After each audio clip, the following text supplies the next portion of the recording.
बघू शकता मंडळी, मी हे गुळाचं पाणी चाळून घेतलंय आणि ह्या रव्यामध्ये टाकलेलं आहे. आता ला मिक्स करून घेते. हे बघा, मी एवढूसं टाकत आहे कारण हा रवा आहे म्हणून. गव्हाचं पीठ असतं ना तर जास्त टाकलं असतं. हे आहे वेलची पावडर, इलायची पावडर.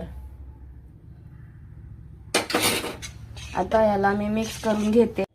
मंडळी, मी अजून रवा टाकलेला आहे यामध्ये कारण पाणी जास्त झालं होतं. मंडळी, यामध्ये पाणी जास्त झालं होतं म्हणून मी अर्धी वाटी मैदा टाकलेला आहे. मिक्स करून घेऊया.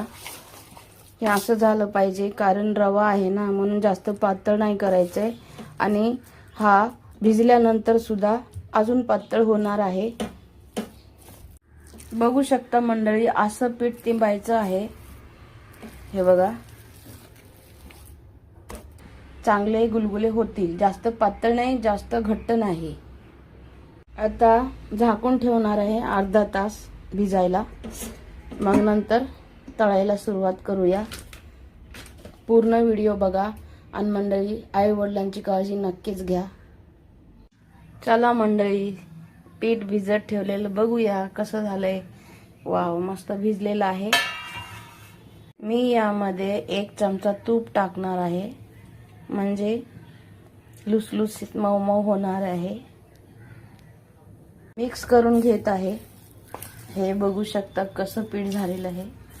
हे बघू शकता चांगलं भिजलेलं आहे आपला पीठ. हे बघा, थोडं हाताने मी मळून घेते. यामध्ये परत थोडंसं पाणी टाकलेलं आहे कारण घट्ट खूप झालेलं असेल, असं पाहिजे. तेल ठेवलेलं आहे तापण्यासाठी. तेल तापलेलं आहे, बघू शकता.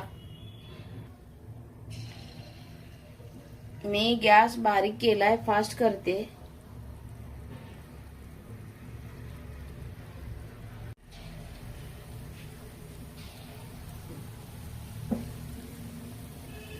हे वरती आलं ना म्हणजे चांगलं तेल गरम झालेलं आहे.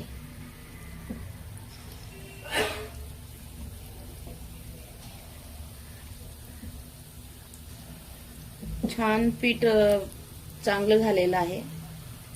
हे बघा,